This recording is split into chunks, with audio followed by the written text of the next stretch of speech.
आज का युवा भी यही सोचता है कि बिना कुछ किए ही उसे वह सब कुछ मिल जाए जो वह चाहता है। इस विषय पर अक्सर बहस होती रही है कि आखिर कौन बड़ा है, भाग्य या कर्म। अनंतकाल से ही यह बहस का विषय रहा है कि कर्म ज्यादा महत्वपूर्ण है या भाग्य। इस दुनिया में दो तरह के इंसान हैं, एक जो यह मानते हैं कि भाग्य वाग्य कुछ नहीं होता और वे कर्म की प्रधानता में ही विश्वास करते हैं। दूसरे वे लोग हैं जो भाग्यवादी हैं, यानी उनका किस्मत कनेक्शन में पूरा भरोसा होता है। उनका दृढ़ विश्वास होता है कि जो भाग्य या किस्मत में लिखा है वो होके ही रहेगा। यानी इंसान कर्म और भाग्य की दो धुरियों में घूमता रहता है और अंततः दुनिया से अलविदा हो जाता है। भागवत गीता में भगवान श्री कृष्ण भी अर्जुन से कर्म करने की ही बात कहते हैं, अर्जुन को कर्म करने का ही उपदेश देते हैं।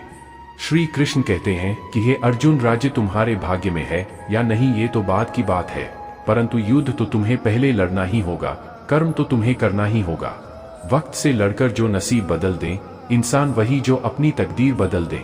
कल क्या होगा कभी ना सोचो, क्या पता वक्त कल खुद अपनी तस्वीर बदल दे। एक जंगल के दोनों ओर अलग अलग राजाओं का राज्य था और उसी जंगल में एक महात्मा रहते थे जिन्हें दोनों राजा अपना गुरु मानते थे। उसी जंगल के बीचों बीच एक नदी बहती थी। अक्सर उसी नदी को लेकर दोनों राज्यों के बीच झगड़े फसाद होते रहते थे। एक बार तो बात बिगड़ते बिगड़ते युद्ध तक आ पहुंची। कोई भी राजा सुलह को तैयार नहीं था, सो युद्ध तो निश्चय ही था। दोनों राजाओं ने युद्ध से पहले महात्मा का आशीर्वाद लेने की सोची और पहुंच गए जंगल की उस कुटिया में जहां महात्मा रहते थे।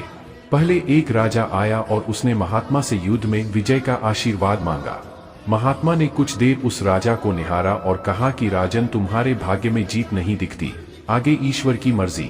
यह सुनकर पहला राजा थोड़ा विचलित तो हुआ, फिर उसने सोचा कि यदि हारना ही है तो पूरी ताकत से लड़ेंगे, परंतु यूं ही हार नहीं मानेंगे, और अगर हार भी गए तो हार को भी औरों के लिए उदाहरण बना देंगे, परंतु आसानी से हार नहीं मानेंगे। यह निश्चय कर वह वहां से चला गया।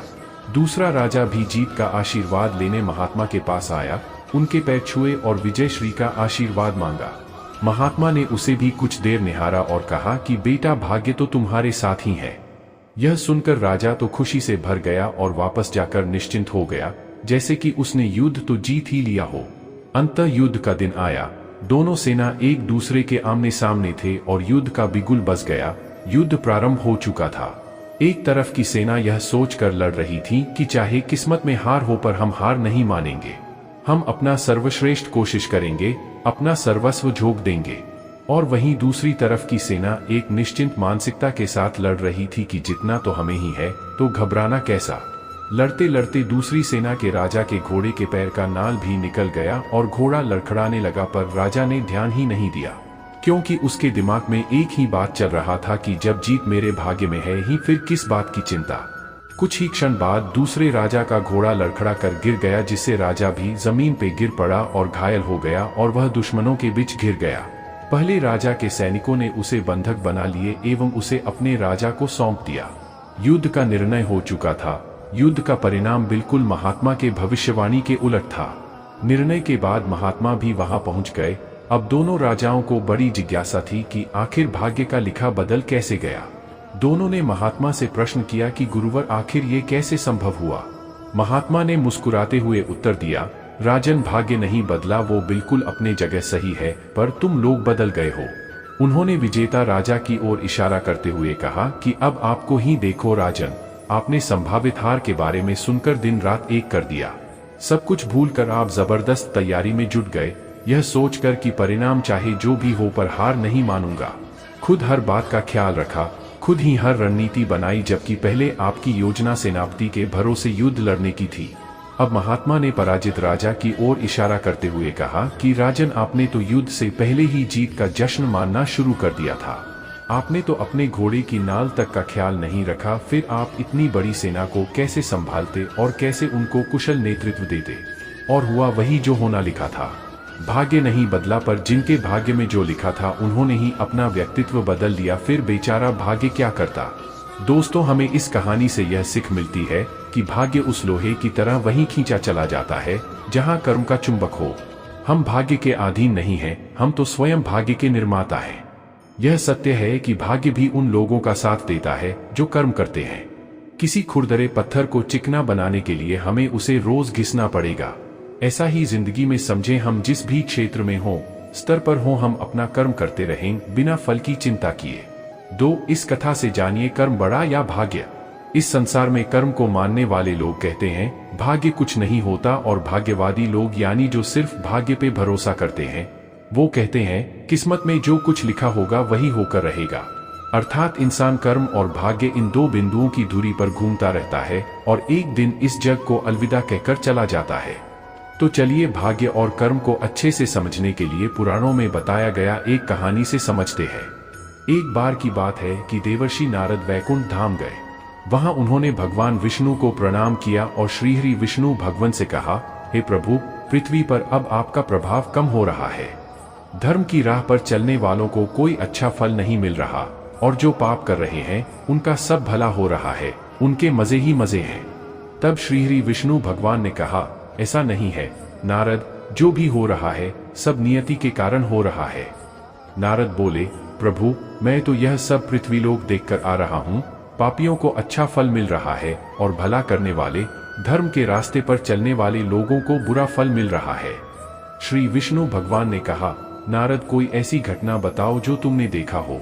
तब नारद जी ने कहा, अभी मैं पृथ्वीलोक के एक जंगल से आ रहा हूँ। मैंने देखा कि वहां एक गाय दलदल में फंसी हुई थी। कोई उसे बचाने वाला नहीं था। तभी एक चोर उधर से गुजर रहा था। वह चोर गाय को फंसा हुआ देखकर भी रुका नहीं, बल्कि वह उस पर पैर रखकर दलदल लांघकर आगे निकल गया। आश्चर्य तो तब हुआ जब आगे जाकर उस चोर को सोने की मोहरों से भरी एक थैली मिली। थोड़ी देर बाद वहां से एक वृद्ध साधु गुजरा। उसने उस गाय को दलदल में फंसा देख उसको बचाने की पूरी कोशिश की। साधु ने अपने पूरे शरीर का जोर लगाकर उस गाय को बचा लिया, लेकिन मैंने देखा कि गाय को दलदल से निकालने के बाद वह साधु जब कुछ दूर आगे गया तो एक गड्ढे में गिर गया। हे प्रभु, अब आप ही बताइए यह कौन सा न्याय है। देवर्षि नारद की पूरी बात सुनने के बाद श्री हरि बोले, यह तो सही ही हुआ नारद।